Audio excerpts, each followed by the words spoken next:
Tambia na madhao maikombe cha Wavinya Cup balindi alama tete ya ukomba kikombe cha gavana Wavinya Cup ndeni wathone mavila wa Mau alani kilavu cha Katwanya Falcons ni masongia na mbe kiwango ni cha county tina watana kilavu cha Wolves FC utalawamba mbao ina kwa ile kiwango ni cha sub county ndeni wa sub county ni esu ya Matongolo na kilavu cha Katwanya Queens nikisongia na mbe ndeni wa kiwango ni cha county tina wa utandika kilavu cha K-Royal Sales utalawamba ile kwa mwe Atondo ilivoti tukombane sevia tayo.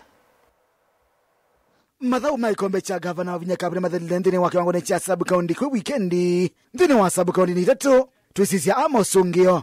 Ndine wa sub county ni ya Matungulu timu wa Katwanya Falcons ni wende isienziema kwa kusonga na mbedhini wa kiwango ni cha county level. Itina watambola kilavu cha Wolves FC mbao ina kwa ile ndine wa finali. Valanga likoni ambele tu timu wa Katwanya Queens ni wasongio na mbe kiwango ni cha county level zina watamola mbele tu si ya K-Royal Starlets mbao ile kwa mwendene wa finali. Kitu ya kwanza ni kuthank God kwa sababu amekuwa mwema kwetu, tumekuwa washindi.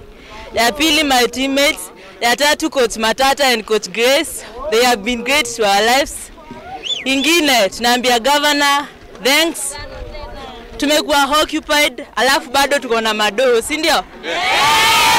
Game haijakuwa rahisi but tumejikaza tu tukawin. Game imetoka poa.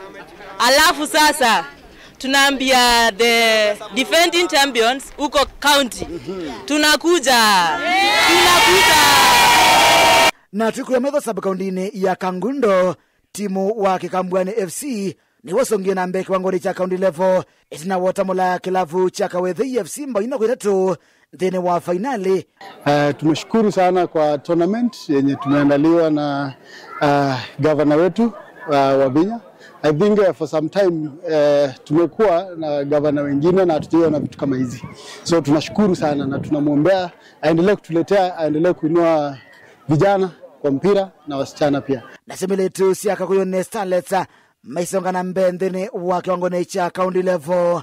Muthia sub county ya Kathiani ivese sia Kathiani Eagles nisisongia na mbe kiwango cha county level itina Wavinga ivese sia Mwanga FC mbao kwa vathinde wa finali na sio mbele tu sia Kathiani Queens maisina ngalekoni ambele tu na kusonga na mbe kiwango cha county level itina watamola mbele tu sia Nzaikone Starlets mbao na kwa Mwanza ndeni wamekuwa yone ya penalty madhawa mekwa tu wasonga na mbe kiwango cha county level.